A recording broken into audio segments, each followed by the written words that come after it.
I am in Premier University right now as special guest of this event, but let me clear this at the very outset. I'm not here as part of this university. I'm only representing the Ministry of Education here. Our university's head remains our Honorable Vice Chancellor, Dr. Anupam Sen. He is the executive head and the Chancellor appointed Vice Chancellor, so he is the one who will be representing our university. I only have a nominal position in this very good institution, so I do not represent this institution in today's event. Your Excellency, Mr. Jeremy Brewer, and all the dignitaries, a very warm welcome in our Premier University in Chittagong. I have known Jeremy for quite a while. We've had fantastic lunch at his home, and he has treated us to, I can't go into the exact menu for obvious reasons, but locally sourced Australian meals with locally sourced fresh produce. I was quite impressed with the way his chef served the meals, and that gave me a lot of hope about Australia-Bangladesh collaboration and cooperation. So I would like to thank our High Commissioner here for his kind attendance, and also for the mindset of the Australian government and people, as well as the expatriate Bangladeshis in Australia. And so I would like to thank Dr. Arif here, who has taken this initiative to form this partnership and bring Australian education in Bangladesh, at the same time taking Bangladeshi education to Australia. So thank you, Dr. Arif, for your efforts. I had the privilege of being in a foreign country.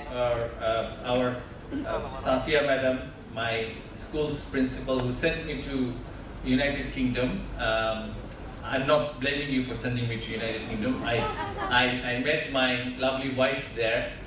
She's a native from east of London, not a very, what do you call it, a posh English person, but a normal person like us.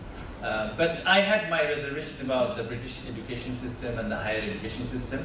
The reason I bring this in here is because of historical reasons, our people always had a very lofty expectation, high level expectation from British education system. But the way I have sort of gone through the British education system, I found it terribly rigid and, to say the least, very elitist.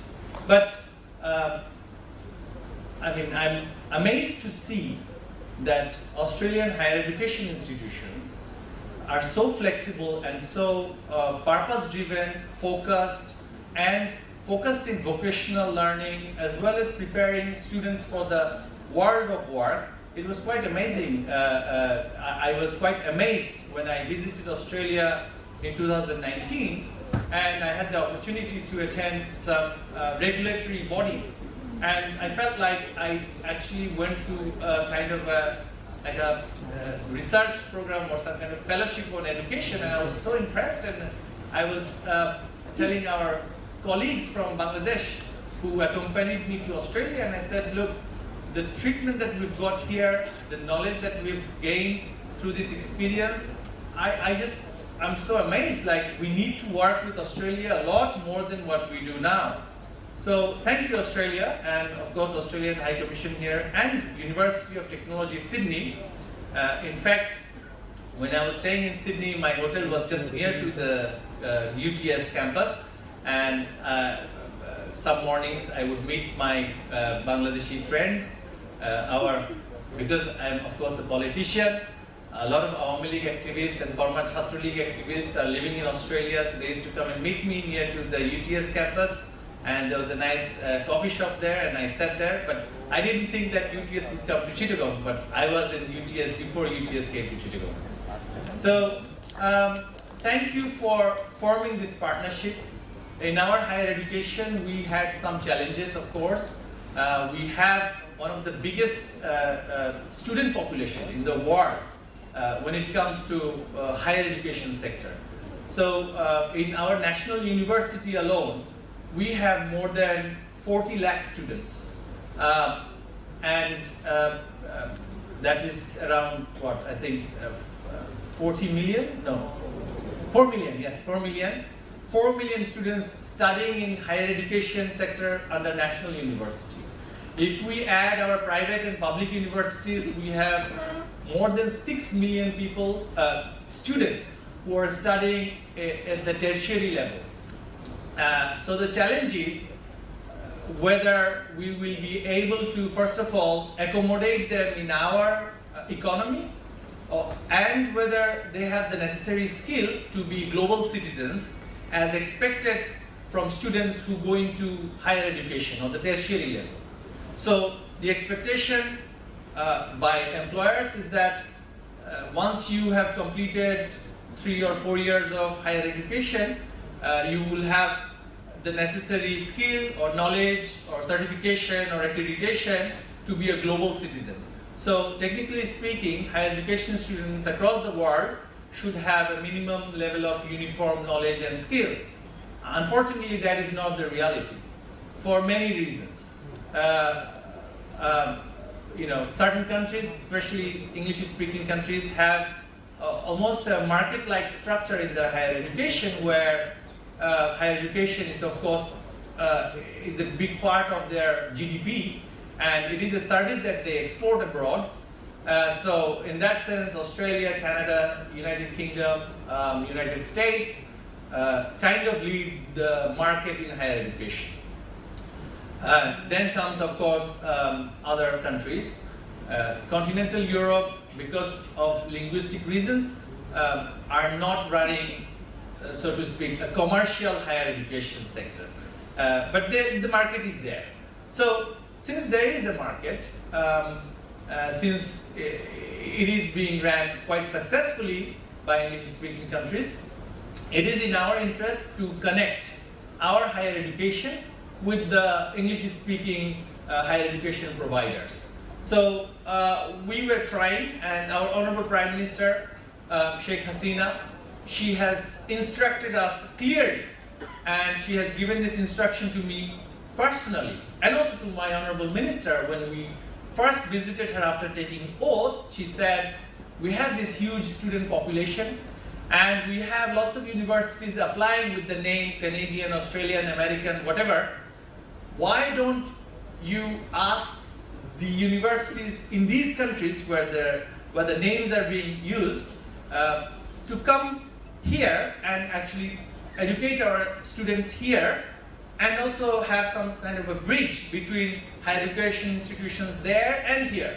So this is why I say, vision of Sheikh Hasina is so fundamentally different from the entire political class of this country, and I should say in the whole region, that in her so busy schedule of running a country of 170 million people, she took advice from her advisors and applied her mind and instructed her education ministers to work on internationalizing our higher education for the future of this country.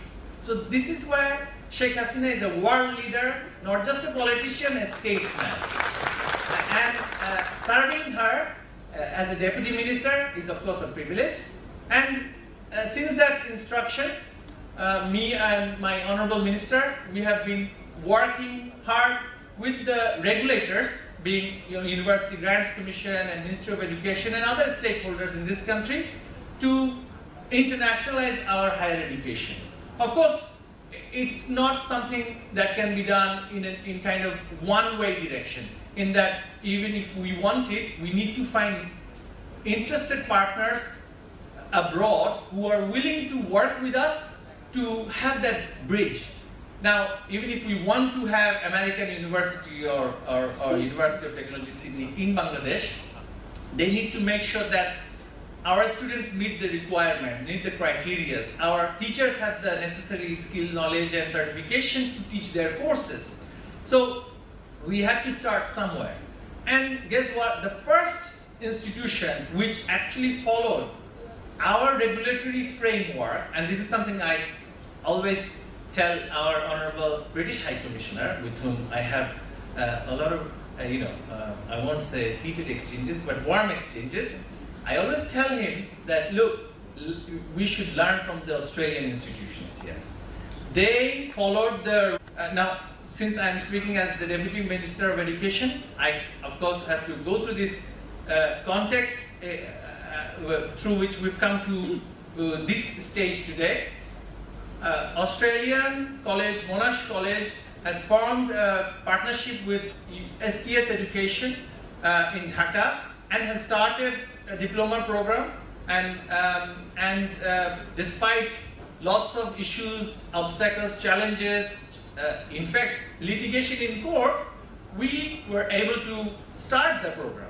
Somewhere it had to start, and Australia helped us to start internationalizing our higher education. So we are not just grateful, we feel that this flexibility in mindset, this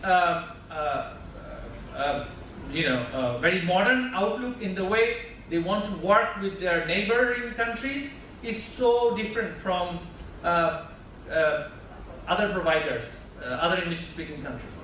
So UTS is a very good school. Monash College is another very good school. They have started their diploma programs here, and our students have now the opportunity to enter these access courses and enter the universities in these countries. Even if they don't go into these universities, which are of course a foreign currency drag for us when it comes to balance of payment and other financial management issues, these students would have, even if, let's say, a student who has entered the diploma program here at the Premier University, but because of financial or whatever reason cannot continue in the UTS campus in Sydney, will be able to continue the education here for the remaining part of their education.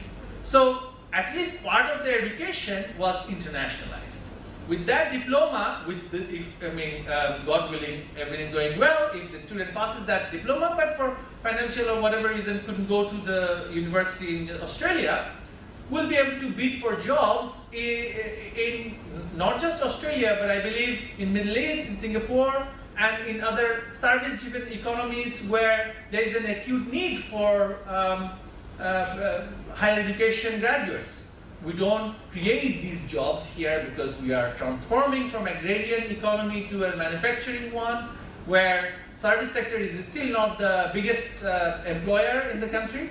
But this opportunity for our students to internationalize their existing current running qualification is an amazing opportunity, and I would like to thank Premier University, UTS College, as well as University Grants Commission for accepting this arrangement, and we would like to request UTS authority, the college, to work with other private universities and public universities in Bangladesh to have similar arrangements where our students would be able to continue their education abroad, or even if they don't go abroad, they will be able to have certificate courses, they will be able to take part or complete certificate courses and diploma courses whilst being here. It's a win-win situation for both of us. The Australian branding and certification and accreditation will come to Bangladesh. At the same time, Australian institutions will earn, from business perspective, the revenue that they have to earn without having all of us there. So, I believe it's a win-win situation for both of us. It has been going on in Malaysia for a while and quite successfully. Malaysian higher education system is now internationalized very well, to the extent that after the English-speaking world, Malaysia now offers the English-speaking education, higher education in their country quite successfully, and it's part of their overall economic policy objective to actually provide higher education, skill-based education to students from different countries, and they're doing it very well and successfully. So we have the faculty here. When it comes to our teachers' standards and quality, we do have a good pool of good teachers, good researchers, university, higher education level teachers. Maybe linguistically we have certain limitations, but when it comes to subject and content knowledge, our teachers are doing very well in the west to the east, and often when we give approval for our teachers to go abroad, because that's what ministry does, you know, the basic red tape work, I see that our teachers are going to universities in Scandinavian countries, to America, to Australia on lien and working as researchers there. So of course, you know, they have met the threshold of, you know, the merit and as much as the knowledge and experience, of course. And they're contributing in the host university's research pool. At the same time, they're enhancing and increasing their skill and knowledge set, of course, by having that exposure in these countries. So, you know, it is and we encourage this because we have a good pool of highly educated and PhD degree holders from different countries, and that's another welfare, social welfare philosophy of our Honorable Prime Minister Sheikh Hasina, where she feels that in higher education, government has to continuously invest. Higher education cost here is, in the public sector at least, is one of the lowest in the world. So you can have a degree from the top university of Dhaka, Dhaka University, BUET, for less than, for the whole entire 5 year, in terms of tuition and lodging, for less than $1,000 for the whole 5 years, including the master's degree. And we are able to do that because government continuously invests in this higher education sector, because we have a good pool of young people who we believe should go into higher education, skill themselves up and be global citizens and be employed, not only just in Bangladesh, but also in different countries in the world. But to connect the dot, we needed to internationalize our higher education. I would like to request UTS and other Australian institutions to work with not just in the market-driven education sector, such as ICT, business, commerce, etc. I'm not from any of these academic disciplines, so I'm not undermining them. But what about in agriculture? What about in basic sciences? Bangladesh has done tremendously well in agricultural research. That is, again, credit goes to our Honorable Prime Minister Sheikh Hasina. When she first started research investment by her government when she came to power in 1996. Before that, Bangladesh was literally begging for food aid from the international community to survive. So 170 million people living in the smallest delta in the world, biggest delta in the world, in the most cramped condition that you can ever think of, are able to feed themselves. That is a humongous human rights achievement. Now, our foreign friends can criticize on many issues, including our Honorable, Australian High Commissioner here. I'm sure he has been receiving, our political friends and routinely getting a lot of complaints about this is not right, that is not right. But when you think of it, 170 million people in this cramped delta are able to feed themselves today. And people are not killing each other for basic living. The fact that they have to be fed, and that credit, if I don't say this here, I will be an ungrateful citizen of this country. In 1996, when she came to power, her first objective was that we have to stop begging from the world for food. We have to increase our food production. We have to modernize our agriculture. And for that, we need government investment in that sector. And she kept investing in agricultural universities, veterinary universities, agricultural research. And by the time she was leaving for that first tenure, during that first tenure, Bangladesh was food self-sufficient for the first time in its history. But then, of course, it dropped because the government thereafter stopped that investment because they felt that, it's part of diplomatic strategy that we should be reliant on the West or the food-producing countries, and we don't need to be food self-sufficient. So Bangladesh can actually work with Australia, especially in agriculture as well. So our agriculturists, our scientists in agricultural sector, they are world class. If they weren't, they wouldn't be able to feed us, and they are feeding us. Our veterinary doctors, unfortunately, Australia is also a beneficiary of our education in veterinary sciences, because our Chittagong Veterinary University, we have here the Shuvastu, many of the graduates have migrated to Australia, which is of course a brain drain, but to some extent, graduates have to find employment where they're satisfied, where they are able to meet their aspirations. So of course we don't have a regime where we force public university students to pay back for the investment that government has invested in them. In many countries, actually, if you don't work in the country, but you've gone through the system, public sector, you have to pay the government back.